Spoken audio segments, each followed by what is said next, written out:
Hey everyone, welcome back to our series on the books of the Bible. Today we're going to be talking about the book of Deuteronomy, and this of course is the last book in the Pentateuch. I don't know if we've really talked about the Pentateuch much since we've been doing these, but basically the first 5 books of the Old Testament are what is referred to as the Pentateuch.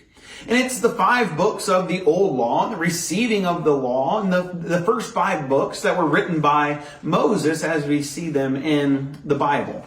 But this is the final one of that. And if you remember back to last week when we looked at the book of Numbers, we talked about how the book of Numbers basically was the Israelites after they left Egypt until they made it to the promised land. It was their time wandering in the wilderness. And the book of Deuteronomy is very similar in that it covers the wandering in the wilderness, but it's slightly different for a specific reason, and that is because it's being spoken in hindsight. They cover many of the same things, many of the same ideas, but the book of Deuteronomy is basically Moses speaking to the Israelites as they are arriving to the promised land. If you would start with me, we're going to look at Deuteronomy chapter 1 and verses 1 through 3. Look at the first 3 verses of this book. And here it says, "These are the words that Moses spoke to all Israel beyond the Jordan, in the wilderness, and in Abra, opposite Supa, between Paran and Tapil, Laban and Hazeroth, and Dizahab. It is 11 days' journey from Horeb, by the way of Mount Seir to Kadesh Barnea, In the 40th year, on the first day of the 11th month, Moses spoke to the people of Israel according to all that the Lord had given him in commandment to them.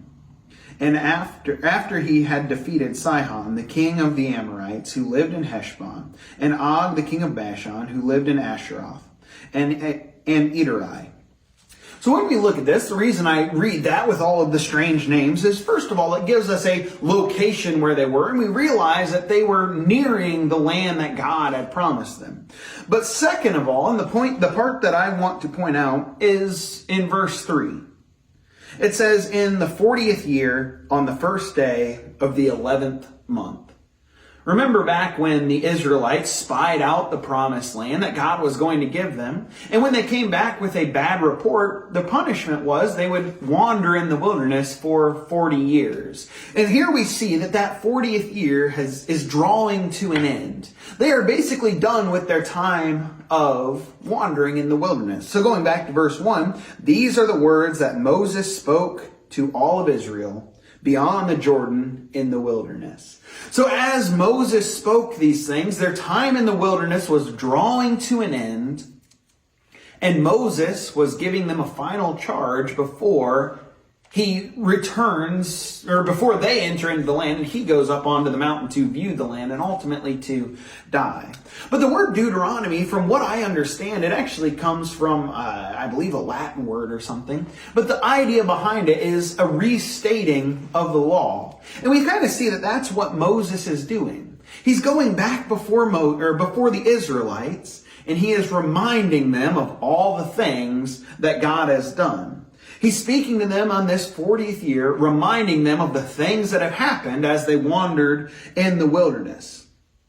If we look at chapters 8 and 11 specifically, those 2 chapters really hone in and focus in on the things that God did and the way that he blessed them despite the fact that they were unfaithful to him time and time again. In Deuteronomy chapter 8, verses 1 through 4, it says, "The whole commandment that I command you today, you shall be careful to do, that you may live and multiply and go in and possess the land that the Lord swore to give to your fathers. And you shall remember the whole way that the Lord your God has led you these 40 years in the wilderness, that he might humble you, testing you to know testing you to know what was in your heart, whether you would keep his commandments or not.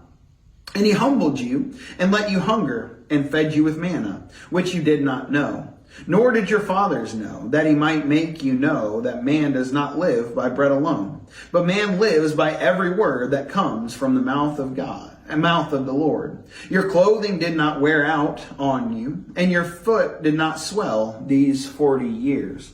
So basically what we see, and he continues in a very similar way all throughout chapter 8 and does it again in chapter 11, where Moses speaks to the Israelites and he says, look, yes, there were difficult times and God was punishing and he was rebuking or disciplining you in a sense. But look at all the ways that God blessed you while you were there. All that time you were hungry for a little while, but God fed you with manna. You didn't know what it was, and that's what the word manna literally means. And he goes on and think about it. Look back at your 40 years that you wandered. Your clothes didn't wear out. Your feet didn't grow. You didn't need new shoes.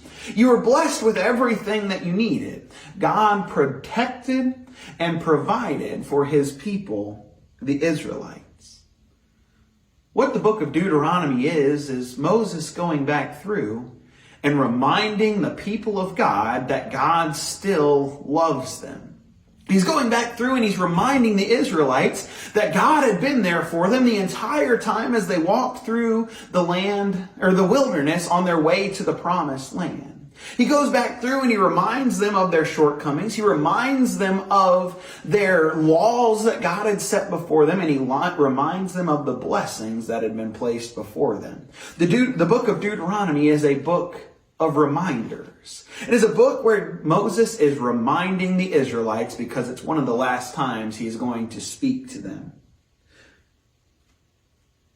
When we get down to the end of this book in chapters 31 through 34, it kind of goes away from this point of hindsight where Moses is recounting the things that have happened, and it kind of turns into a book of history where it is recording the things that happened to Moses as he was going in. Or as he was going to ascend up onto the mountain, and as the Israelites were going to go into the promised land. And it basically tells of how he speaks final words to them. He gives them blessing, how he records the law and gives it to the priests, and so on and so forth. If you're looking for a book that is a reminder of God's blessings, even during times when people disobey God, the book of Deuteronomy is a great one for it. If you're looking for a book that is of a man who loved people very much, talking about Moses, and his final words to them, the book of Deuteronomy is an amazing book to read and to study. It gives us so much of a background, so much of a history of the people while they wandered in the wilderness, but it also helps our love for Moses grow very deep. You see how much he cared for him, that he was going to spend about 40 days and recount all of the things that happened in the wilderness with them. For this time, I want to leave us with actually two verses before we go, or two passages. The first one is going back to those books where it was recounting the things that God had done for the Israelites. And the first one is in Deuteronomy chapter 11. Deuteronomy chapter 11 is starting in verse 18. Moses tells the Israelites, "You shall therefore lay up these words of mine in your heart and in your soul. You shall bind them as a sign on your hand, and they shall be as frontlets between your eyes. You shall teach them to your children, talking of them while you are sitting in your house, and when you are walking by the way, and when you lie down, and when you rise up. You shall write them on the doorposts of your house and on your gates, that your days and the days of your children may be multiplied in the land that the Lord swore to your fathers to give them, as long as the heavens are above the earth." Remember what was happening. Moses had just gone through and he reminded them how good God had been. And then he says, these things that I'm telling you, write them on your hearts. Put them on your doorposts. Talk about them with your children. When you get up and when you lie down, remember these things. Don't let the blessings that God has given and the word of God depart from your mind. In Deuteronomy chapter 31, we see a very similar thing. Deuteronomy chapter 31, starting in verse 9. It says, "Then Moses wrote this law and gave it to the priests, the sons of Levi, who carried the ark of the covenant of the Lord, and to all the elders of Israel. And Moses commanded them at the end of every 7 years, at the set time in the year of release, at the feasts of booths, when all Israel comes to appear before the Lord your God, at the place that he will choose, you shall read this law before all Israel in their hearing. Assemble the people, men, women, and little ones, and the sojourner that within your towns, that they may hear and learn to fear the Lord your God. And be careful to do all the words of this law, and that their children, whom have not known it, may hear and learn to fear the Lord your God, as long as you live in the land that you are going over the Jordan to possess. Similar to what we read there in Deuteronomy chapter 11, Moses is reminding. He's copied down all of the law and he gave it to the Levites, the one who were supposed to be in charge of the holy things of God, in charge of keeping the word and keeping the commandments and offering worship unto God. He gives it to them and he gives them this charge. Every seventh year, when you come together for the Feast of Booths, read the entirety of this law. Read the entirety of the things that God has commanded. Why? So you don't quickly forget it. This is the challenge that I want to leave us with. And something that I want us to learn from the book of Deuteronomy.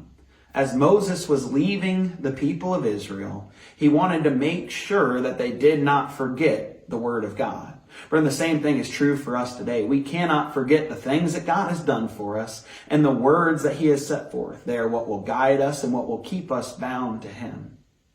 I hope that this has given us a reason and a desire to study this book. It's a beautiful book of the end of an era of a man named Moses, and as the Israelites are going to enter the land that God has promised. But it's such a great book and a great reminder to study the Word of God, to store it in your hearts, to talk about it continually, and don't let it slip from your mind. I hope this has been beneficial for us. Of course, next week we'll continue on and look at the book of Joshua. And hopefully you will be able to join us as we go on to that. Thank you all very much.